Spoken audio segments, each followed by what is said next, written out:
चालक scooter rental scooter. मकलापुर नाम के गांव में मुरली नाम का एक चोर रहता था। वो गांव में कर्जा करते हुए, आवारगी करते हुए उसके लिए चोरी करता रहता था। उतना ही नहीं, कोई भी गाड़ी दिखते ही मैकेनिक जित्तू के पास ले जाकर बेच दिया करता था।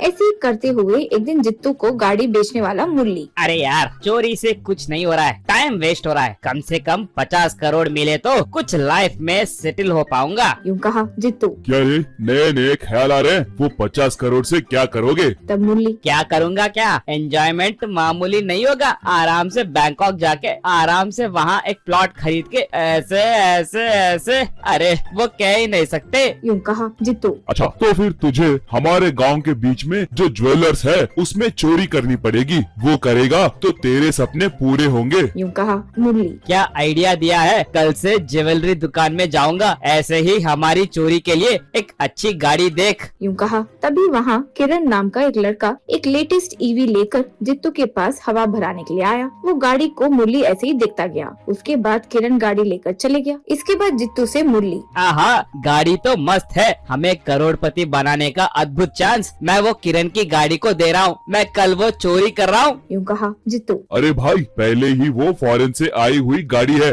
देख के पता नहीं क्या क्या होगा उसमें। एक बार बिना आदमी के सिर्फ गाड़ी चलती हुई भी देखी है। यूं कहा। ये सब सुने बगैर मुरली वहाँ से चले गया। उस दिन से किसी भी बहाने से ज्वेलरी शॉप में जाकर वो शॉप में सब देखने लगा। ऐसे ही एक दिन रात में किरण के घर जाकर मुरली ने उसकी बाइक चुरा ली। उसके बाद उस पर छोटी छोटी चोरी करने लगा। ये सब कुछ समय देखकर किरण एक दिन उसके वॉच में बाइक लोकेशन देखकर बाइक के पास पहुंचा। वहाँ एक सीक्रेट प्लेस में मुरली जित्तू दारू पीते हुए उस दिन रात को करने वाली चोरी के बारे में बात कर रहे थे। सब सीक्रेटली सुनकर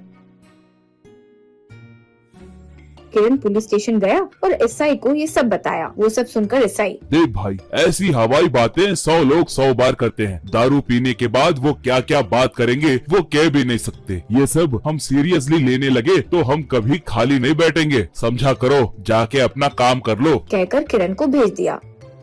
ये सब देख किरण मन में, ये कमीनों का कोई प्लान पक्का है, इनको मेरी बाइक से ही पकड़ूंगा। यूं सोचा। उस दिन रात में किरण भी एक सीक्रेट प्लेस पर सोने की दुकान के पास वेट कर रहा था। तभी दोनों ईवी में आए और सोने की दुकान में जाकर चोरी करने लगे। जित्तू मुरली दोनों सोना चोरी करके वो बैग को बाइक के ऊपर रख दिए। बस ये देखकर किरण ने अपनी वॉच से बाइक ऑपरेट करने लगा। इससे बाइक बिना कोई आदमी के स्पीड से चलना शुरू हो गई। ये देखकर मुरली, अरे ये क्या है रे, ये अपने आप चल रही है। हमारा चुराया हुआ सोना हमसे चोरी कर रही है। भाग, उसे पकड़ना होगा, नहीं तो टाइम मिस हो जाएगा। भाई भाग। चिल्लाते हुए जित्तू मुरली उसके पीछे भागने लगे। ऐसे ही व्हीकल उनको पूरा गांव घुमा रही थी, फिर भी वो उसे पकड़ नहीं पाए। उसके बाद गांव पूरा भाग भाग कर वो लोग थक गए।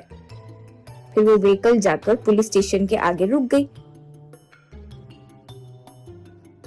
उसकी बैटरी खत्म हो गई ये सोचकर धीरे से उसके पास गए और बैग निकालने की कोशिश कर रहे थे। तभी बाइक से एकदम से बड़ा साउंड आया। साउंड सुनकर पुलिस वाले जब भाग के आए और जित्तू मुरली रेड हैंडेड पकड़े गए। इसके बाद उन दोनों को पकड़कर चेक करने लगे। वो बैग में ढेर सारा सोना मिला। किरण ने फिर से बाइक को वॉच से ऑपरेट करके पीछे की तरफ उसके पास लेकर आ गया। बाइक को ऐसे देखकर पुलिस के साथ साथ सब आश्चर्यजनक हो गए। वो देखकर एसआई, हम जो नहीं कर सके वो काम बाइक ने कर दिखाया। चोरों